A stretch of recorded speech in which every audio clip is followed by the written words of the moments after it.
নমস্কার, max video নতুন একটা ব্লগে আপনাদের সকলকে স্বাগত জানাই। আজ 1 ফেব্রুয়ারি, বৃহস্পতিবার। এখন বাজে সকাল 10:50। এখন থেকে আমি আমার আজকের ব্লগটা শুরু করছি। সকাল থেকে আজকের ওয়েদারটা খুবই খারাপ, মেঘলা, চারিদিকে ঘন কুয়াশায় ঢাকা। আর এই 10-15 মিনিট আগে ঝিরঝির করে কিছুক্ষণের জন্য বৃষ্টি হয়ে গেল। আজকে আমি যখন ঘুম থেকে উঠলাম ওই 6:30 পৌনে 7টা নাগাদ, তখন মানে এতই ঘন কুয়াশা ছিল যে চারিদিকে কিছু বোঝা যাচ্ছিল না, কিচ্ছু দেখা যাচ্ছিল না। এখন তো তাও চারিদিকটা দেখা যাচ্ছে, দূরের জিনিসগুলো একটু অস্পষ্ট লাগছে, কিন্তু তাও কাছের জিনিসগুলো দেখা যাচ্ছে। আর এরকম ওয়েদারের জন্যই দরজা, জানলা, পর্দা কিছুই আজকে খুলিনি। তবে ওয়েদারটা এরকম থাকলেও ঠান্ডাটা কিন্তু বেশ কম আছে। তুলতুল আজকে অনেকটা দেরিতেই ঘুম থেকে উঠেছে, ওই 10:20-25 নাগাদ। ওঠার পর ওর প্রতিদিনে যে কাজকর্মগুলো থাকে সেগুলো সেরে ব্রেকফাস্ট করে নিয়েছে। আর এখন ওই প্লেটে কিছু মুড়ি দিয়েছি, এই যে কিছু মুড়ি তো ফেলে দিয়েছে, মানে ছড়িয়েছে, আর ওই একটা দুটো খাচ্ছে। আর ওখানে একটা ছিল, গামলা ছিল, সেই গামলাটা নিয়ে এসে ধানির মুখের মধ্যে ওপর বসিয়ে দিয়েছে। সারাটা দিন যে ধানিকে নিয়ে ও কী করে তার ঠিক নেই। আর ধানিরও কোনো বিকার নেই, চুপচাপ বসে আছে। ও কি করেছিস? না বাবা, দেয় না, দেয় না। হায় ভগবান, ওর কষ্ট হবে। দেখ,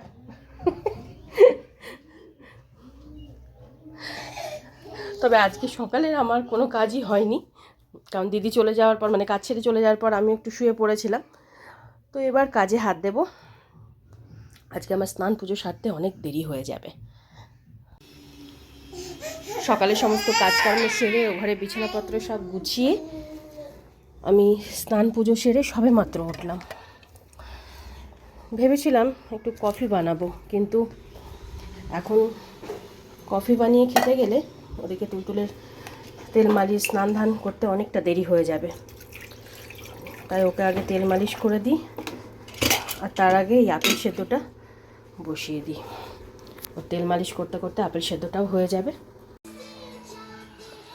তখন আপেল সেদ্ধটা গ্যাসে বসিয়ে তুলতুলকে তেল মালিশ করিয়ে স্নান ধান করিয়ে রেডি করে দিয়েছি। আর ততক্ষণে আপেল সেদ্ধটাও হয়ে গেছিলো। ওটা প্রেশার কুকার থেকে বার করে একটু ঠান্ডা করে নিয়েছি। আর এবার ওকে খাইয়ে দেব, দুজনাই সোফাতে।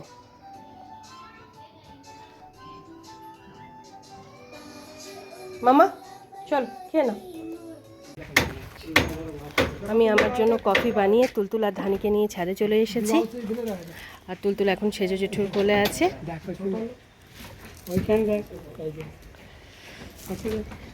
প্রায় 1 সপ্তাহ মতন ও বাড়িতে থাকার জন্য দেখাই হয়নি যে ঘরের কাজ কতদূর এগুলো না এগুলো। আর কালকে যখন এসেছি তখন তো ওনারা চলে গেছিলেন, আর সন্ধেও হয়ে গেছিল।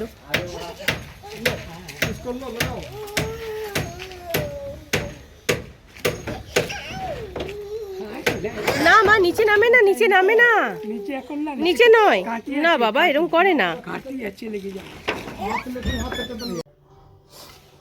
ছাদ থেকে আমার নিচে আস্তে আস্তে 1:30 মতন বেজে গেছিলো। তো ঘরে এসে ঝট করে তুলতুলের জন্য সব রকম সবজি দিয়ে মুসুরি ডালে খিচুড়িটা বসিয়ে দিয়েছিলাম। খিচুড়ি হয়ে গেছে। আর এখানে ওর জন্য পাঁপড়টা সেঁকে নিচ্ছি, আর ধানির জন্য একটা রুটি করে দেবো। ধানি তো গরম গরম রুটি খেতে খুব ভালোবাসে, আর গরম রুটি পেলে ওর কিছু দরকার হয় না রুটির সাথে, শুধু শুধুই খেয়ে নেবে। আর আজকে আমার বৃহস্পতিবার, আমিও ফল টল কিছু একটা খেয়ে নেব। 40-35 মিনিট আগে একটু কফি খেলাম। আর তুলতুলকে নিয়ে ছাদে যাওয়া, ছাদে কেন, কোথাও যাওয়া মানে প্রায় অসম্ভব হয়ে দাঁড়িয়েছে। সেই ছাদে কিছুতেই কোলে থাকবে না জেঠুর, সেই নামবে। সে কি চিৎকার চেঁচামেচি, ওকে মানে নামিয়ে দিতেই হবে। আর ছাদে নামানোর মতন কোনো পরিস্থিতি নেই, চারিদিকে তার, পেরেক, খোয়া, বালি সব ছড়িয়ে ছিটিয়ে আছে, কিছুতেই কোলে থাকবে না।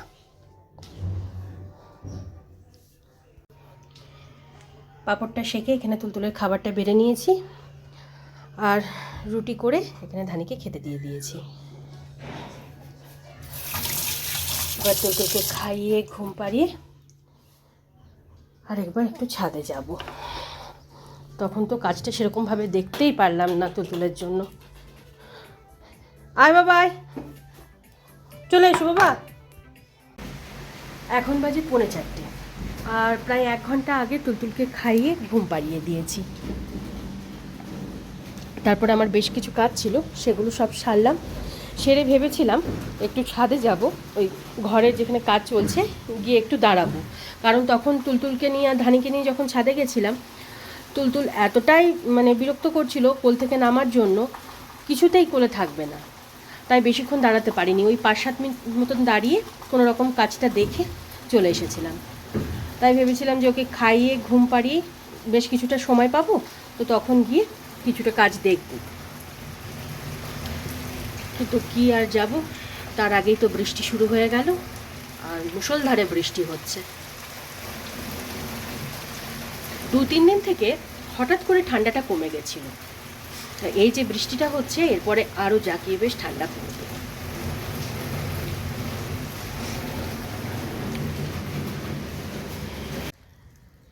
এখন বাজে 4:30 আর এদিকে বৃষ্টিটাও থেমে গেছে, তাই আমি এখন একটু ছাদে এসেছি।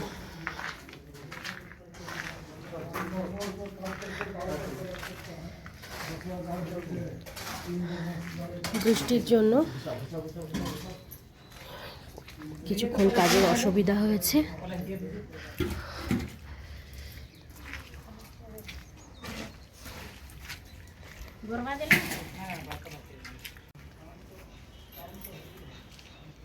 আজকে এই সানসেটটা ঢালাই হচ্ছে।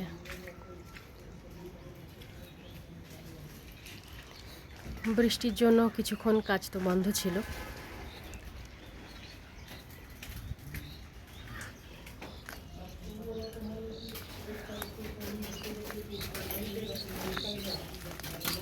তুই কেন এসেছিস ধানি আমার পেছন পেছন? হ্যাঁ, জল কাদা বৃষ্টির মধ্যে।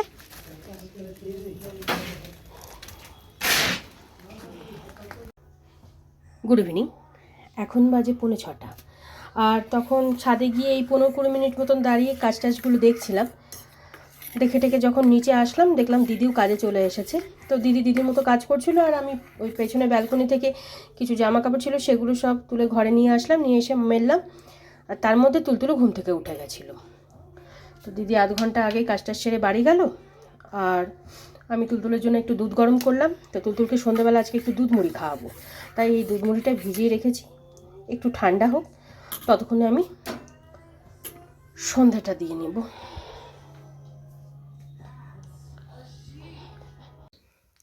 এখন বাজে 8:40 আর তখন আমি সন্ধে দিয়ে তুলতুলের জন্য যে দুধ মুড়িটুকু ভিজিয়ে রেখেছিলাম সেটুকু ওকে খাইয়ে দিলাম। আর তার কিছুক্ষণ পর দুটো মেডিসিন খাওয়ার ছিল, সেটুকু খাইয়ে ওর ম্যাসাজ করে দিয়েছিলাম।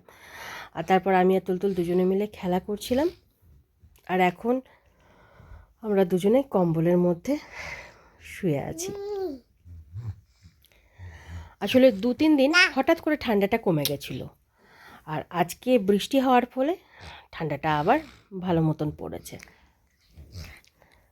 তবে আজকে বৃষ্টিটা হওয়ার ফলে মিস্ত্রি দাদাদেরও কাজ করতে একটু অসুবিধা হয়েছে। আধ ঘন্টা 1 ঘন্টা মতন ওনারা কোনো রকম কাজ করতে পারেনি, মানে বাইরের কাজ ছিল তো, তাই একটু অসুবিধাই হয়েছে। যাই হোক, আর কিছুক্ষণ পর আমি উঠে তুলতুল আর ধানির জন্য রুটি করব, আর আমি রাতে কিছু একটা খেয়ে নেব। দুপুরবেলা আমি শুধু 2 কাপ কফি খেয়েছিলাম, আজকে কফি খেতে খুব ইচ্ছা করছিল, তাই 2 কাপ কফি খেয়ে মোটামুটি পুরো দুপুরটা কাটিয়ে দিয়েছি। আসলে খিদেই পাইনি, 2 কাপ কফি খাওয়ার পর আর খিদেটা পাইনি, তাই ফল টল আর কিছু খাইনি। রাত্রেবেলা দেখি কি খাওয়া যায়। এখন বাজে 10:55 আর 9:10-15 পর্যন্ত আমি আর তুলতুল দুজনে কম্বলের মধ্যেই শুয়েছিলাম। তারপরে তুলতুলের ছোট দিদি আর বড় মা আসলো, তখন আমরা উঠলাম। উঠে এতক্ষণ পর্যন্ত তুলতুল ছোট দিদি আর বড় মার সাথে খেলা করছিল, আর সেই ফাঁকে আমি তুলতুল আর ধানির জন্য রুটি করে ধানিকে খেতে দিয়ে দিয়েছিলাম। এই যে ধানি কিছুটা খেয়েছে আর কিছুটা রেখেছে, তুলতুলকেও খাইয়ে দিয়েছি।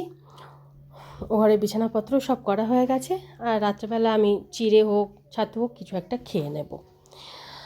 আর এবার যখন তুলতুলকে ডাক্তারবাবুর কাছে নিয়ে গেছিলাম, প্রতিবার যখন ডাক্তারবাবুর কাছে যাই তো ওয়েটটা চেক করা হয়, তো ওয়েটটা চেক করে মনটা খুব খারাপ হয়ে গেল। মানে ওয়েটটা অনেকটা কমে গেছে।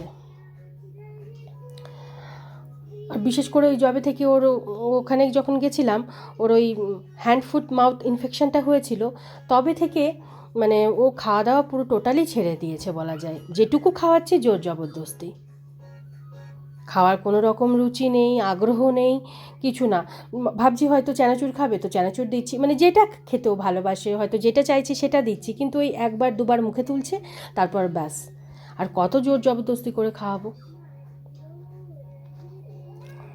আর একটা জিনিস আমি লক্ষ্য করেছি, তুলতুল যখনই 7 দিন 10 দিন একটু ভালো থাকে, তার পরের 10-15 দিন এতটা খারাপ হয়ে যায়, মানে কিছু করার থাকে না তখন। কেন এরকম হয় বুঝতে পারছি না। আমার নিজের ওপর মাঝে মাঝে না ভীষণ মানে কি বলবো, আমি বুঝতে পারি না যে আমি কি ঠিক করে ওকে দেখভাল করতে পারছি না, না মানে কি করলে একটু ও ঠিকঠাক থাকবে। এত সময় ধরে ঘড়ি ধরে, মানে ঘড়ির কাঁটা একটু 19-20 হতে পারে, কিন্তু আমার সময়ের কখনো 19-20 হয় না। এতটুকু আমি যতটুকু আমার পক্ষে সম্ভব আমি চেষ্টা করি, কিন্তু তারপরেও কোনো রকম উন্নতি নেই। বেশ কয়েক মাস ধরে, বিশেষ করে এই 3-4 মাস, মানে লাস্ট 3-4 মাস ধরে দেখছি ওর ওয়েট একদমই বাড়ছে না। খাওয়া দাওয়াও অসম্ভব কমে গেছে, এটা তো মানতেই হবে, অসম্ভবই কমে গেছে। ওই যে বললাম না, যেটুকু খাওয়াচ্ছে জোর জবরদস্তি, মানে ছোটোখাটো যুদ্ধ চলে বলা যায়।